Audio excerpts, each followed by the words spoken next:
Assalamualaikum warahmatullahi wabarakatuh. Baik, kami dari kelompok 4 akan mempresentasikan materi kami yang berjudul paragraf dan penyusunan karya ilmiah. Nah, berikut beberapa anggota kami, yaitu saya sendiri sebagai moderator, yaitu Latifah Wulandari, dan kemudian Nur Indah, Nurul Anissa Fitri, dan Rizna Aprilia serta Siti Silvia. Baik, saya akan melanjutkan ke pemateri selanjutnya yang akan membawakan materi-materi berikut ini. Baik, saya akan membahas tentang materi unsur-unsur paragraf. Unsur-unsur paragraf itu ada dua, yaitu bagian-bagian paragraf dan ciri-ciri paragraf. Bagian-bagian paragraf itu adalah paragraf umumnya terdiri dari kalimat utama yang menyampaikan ide pokok dan kalimat pendukung yang mengembangkan ide tersebut. Kalimat utama biasanya muncul di awal paragraf, diikuti oleh kalimat pendukung yang memberikan rincian atau contoh. Yang kedua itu unsur-unsur paragraf. Paragraf mengandung makna, pesan, atau pikiran dari penulis. Paragraf dibangun oleh beberapa kalimat yang menghasilkan suatu tema tertentu. Kalimat-kalimat dalam paragraf disusun secara logis dan sistematif. Paragraf mengandung suatu ide pokok dan beberapa kalimat penjelas. Slide selanjutnya di sini saya akan menjelaskan kesalahan dalam menulis paragraf. Saya akan menganalisa apa saja kesalahan dalam paragraf tersebut dan bagaimana bentuk paragraf yang benarnya. Paragraf ini memiliki beberapa kesalahan konseptual dan tidak konsisten. Mari kita analisa bersama. Yang pertama, terletak pada kalimat utamanya. Telepon seluler adalah perangkat yang bekerja dengan menggunakan sinyal televisi untuk melakukan panggilan dan mengirim pesan teks. Kesalahan di sini terletak pada telepon seluler sebenarnya tidak menggunakan sinyal televisi untuk melakukan panggilan atau mengirim pesan teks. Tetapi telepon seluler sini menggunakan gelombang radio frekuensi untuk berkomunikasi. Kesalahan selanjutnya yaitu tidak konsisten, yang terletak pada kalimat penjelas pertama. Sinyal televisi adalah gelombang elektromagnetik yang dikirimkan melalui antena TV dan dapat digunakan sebagai sarana komunikasi nirkabel. Kesalahannya di sini, meskipun sinyal televisi adalah gelombang elektromagnetik, mereka tidak digunakan sebagai sarana komunikasi nirkabel untuk telepon seluler. Ini menciptakan ketidakkonsisten antara kalimat utama dan penjelasan pertama. Terus kesalahan selanjutnya tentang kohesi dan koherensi. Kalimat penjelas kedua, pengguna telepon seluler dapat menonton acara televisi langsung melalui layar ponsel mereka, sementara juga dapat melakukan panggilan telepon dan mengirim pesan singkat. Kesalahannya di sini, meskipun mungkin ada aplikasi yang memungkinkan menonton acara televisi melalui telepon seluler, ini bukan karena telepon seluler menggunakan sinyal televisi untuk komunikasi. Ini menciptakan kurangnya kohesi antara kalimat-kalimat yang seharusnya mendukung konsep yang salah. Inilah contoh paragraf yang benarnya. Telepon seluler adalah perangkat yang bekerja dengan menggunakan gelombang radio frekuensi untuk melakukan panggilan dan mengirim pesan teks. Sinyal televisi meskipun juga gelombang elektromagnetik tidak digunakan sebagai sarana komunikasi nirkabel untuk telepon seluler. Pengguna telepon seluler dapat menikmati fitur-fitur seperti menonton acara televisi langsung melalui layar ponsel mereka. Sementara juga dapat melakukan panggilan telepon dan mengirim pesan singkat. Dengan perkembangan teknologi, kualitas panggilan telepon dan pesan teks terus meningkat. Itulah contoh paragraf yang benarnya, di mana kalimat utama dan kalimat penjelasnya saling berhubungan dan sesuai dengan syarat dalam menulis suatu paragraf. Baik, di sini saya akan membawakan materi tentang penyusunan karya ilmiah bagian awal. Bagian awal ini sendiri terbagi menjadi dua bagian.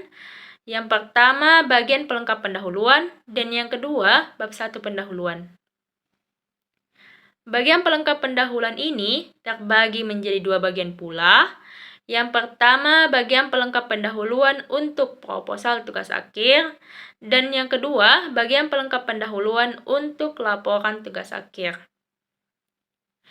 Bagian pelengkap pendahuluan untuk proposal tugas akhir terdiri atas sampul luar dan sampul dalam, halaman persetujuan, halaman penerimaan, berita acara pelaksanaan seminar proposal tugas akhir, daftar tabel, daftar gambar, dan terakhir daftar isi.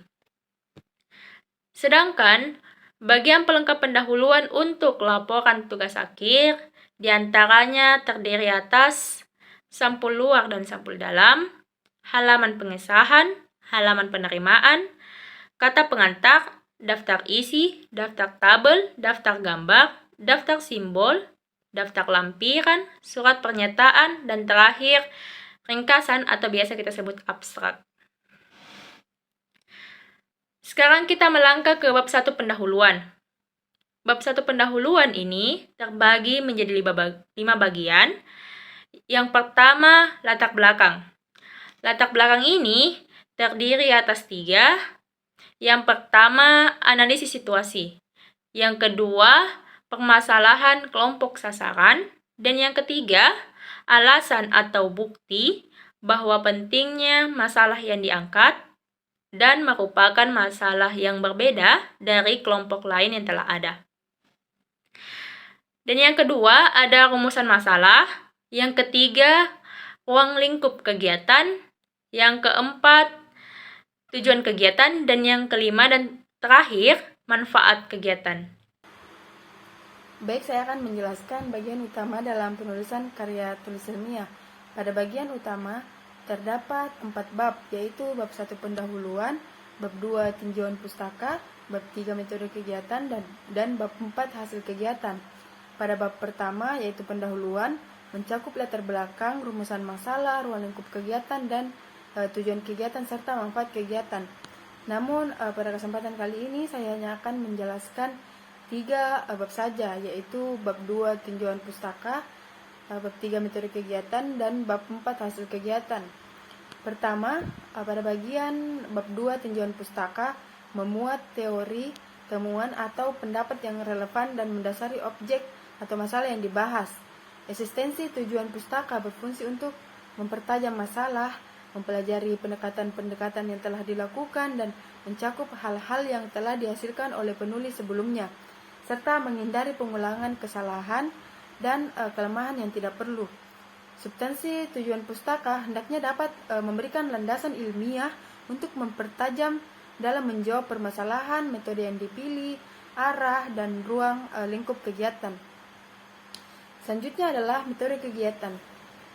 Pada metode kegiatan terbagi menjadi 2, yaitu metode kegiatan bidang rekayasa dan metode kegiatan bidang tata niaga. Metode kegiatan pada bidang rekayasa digunakan untuk tugas akhir berupa kegiatan pengembangan, analisis atau eksperimen, atau studi kasus. Metode kegiatan pengembangan bidang rekayasa mencakup tempat dan waktu kegiatan, alat dan bahan, teknik pengumpulan data, teknik analisis data, dan definisi operasional. Dan kedua yaitu metode kegiatan bidang tata niaga. Metode kegiatan analisis bidang tata niaga mencakup tempat dan waktu kegiatan, populasi dan sampel kalau ada, teknik pengumpulan data, tipe kegiatan atau tipe dan desain kegiatan, teknik analisis data, dan definisi operasional. Dan bagian terakhir yaitu bab 4 hasil dan deskripsi kegiatan.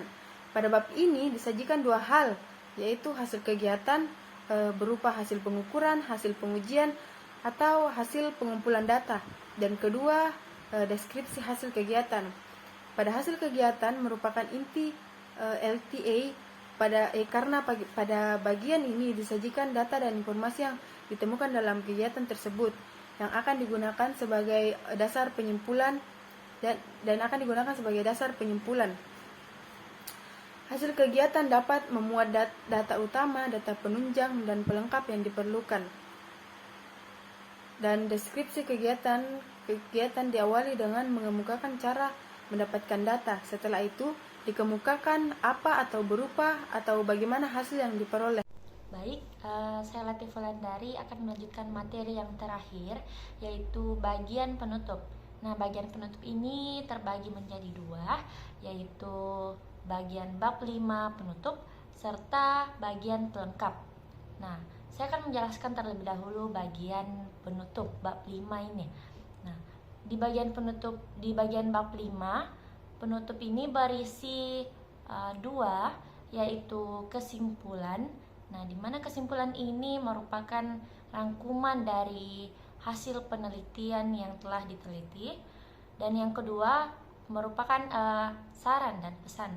Saran dan pesan ini untuk memberikan tindak lanjut penelitian selanjutnya. Nah, adapun yang bagian selanjutnya yaitu berisi bahan pelengkap atau bagian pelengkap. Bagian pelengkap ini biasanya berisi daftar pustaka. Nah, daftar pustaka ini bisa berupa artikel dari narasumber ataupun karya ilmiah lainnya. Nah, yang kemudian berikutnya itu sebuah lampiran. Nah, lampiran ini biasanya berisi berupa tulisan, foto, dan lain-lain. Mungkin sekian yang kami sampaikan. Baik, sekian dari kelompok kami. Apabila banyak kekurangan dan kesalahan, mohon dimaafkan. Serta kami berterima kasih kepada Bapak dosen kami sekaligus pembimbing dalam mata kuliah Bahasa Indonesia, yaitu Bapak Supriyadi, dan teman-teman sekalian. Terima kasih. Wassalamualaikum warahmatullahi wabarakatuh.